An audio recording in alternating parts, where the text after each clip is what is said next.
Iba't ibang uri ng booby traps na ginamit ng mga Hapon o JIA sa panahon ng ikalawang digmaang pandaigdig. Sa video na ito tatalakayin natin ang iba't ibang uri ng mga patibong o booby traps na ginamit ng mga Hapon noong panahon ng pananakop nila sa Southeast Asia na maaari rin nilang ginamit bilang mga patibong sa kanilang mga ibinaon na mahahalagang bagay dito sa ating bansa. Ayon sa aking sariling pananaliksik, isa na yata ang mga Japanese Imperial Army sa pinakamagaling at pinakamahusay sa kasaysayan na gumawa ng booby traps o patibong dahil na rin sa mga nagiging experience o karanasan nito pagdating sa mga patibong nung panahon ng World War II. Noong 1941 sa panahon ng ikalawang digmaang pandaigdig, isa na yata ang mga patibong o booby traps na gawa ng mga Japanese Imperial Army ang lalong nagpapahirap sa mga sundalong Amerikano noong tinugis nila ang mga JIA sa kanilang mga kanya-kanyang kuta lalo na pagdating sa mga tunnels nito.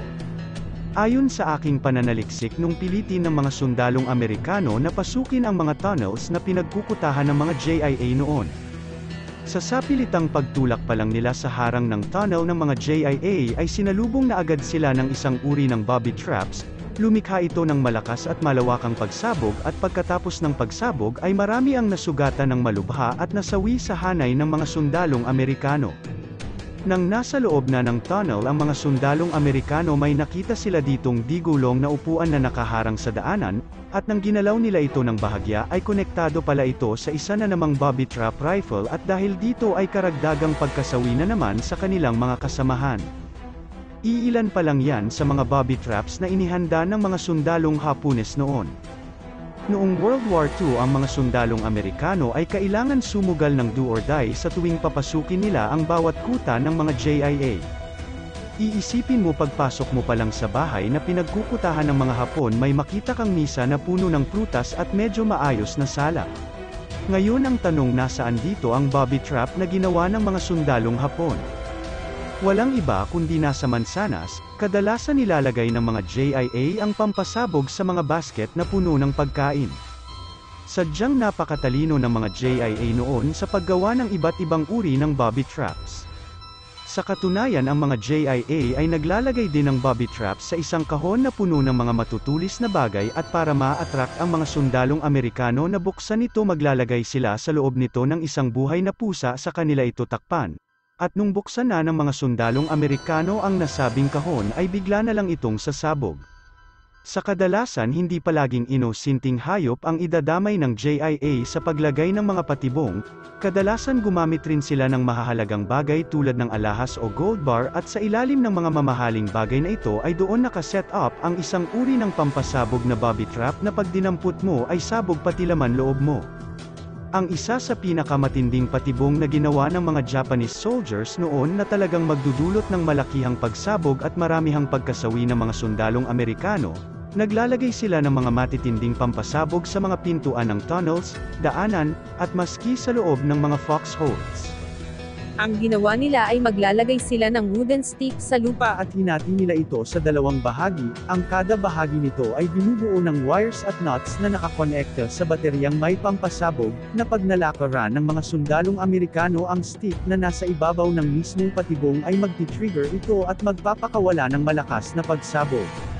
Sa katunayan isa ang simbolong payong ang napabilang sa mga marka ng Golden Lily Code na nangangahulugan ng booby trap. Ang teorya na ito ay nakabase sa paraan ng paggawa ng mga JIA ng chemical booby trap noong World War II. Sa panahon ng ikalawang digmaan pag meron kang makitang payong sa kasagsagan ng gyera wag mo itong basta agad na bubuksan, dahil kapag binuksan mo ito malaki ang pag-asa mo na makakaligo ka ng nakakasunog at nakakamatay na mga chemicals.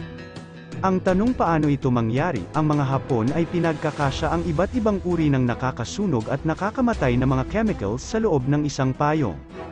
Na pag ito ay nabuksan mo ang mga chemicals na ito ay magsama-sama at magkakaroon ng chemical reaction at ito'y mag-aapoy at sasabog.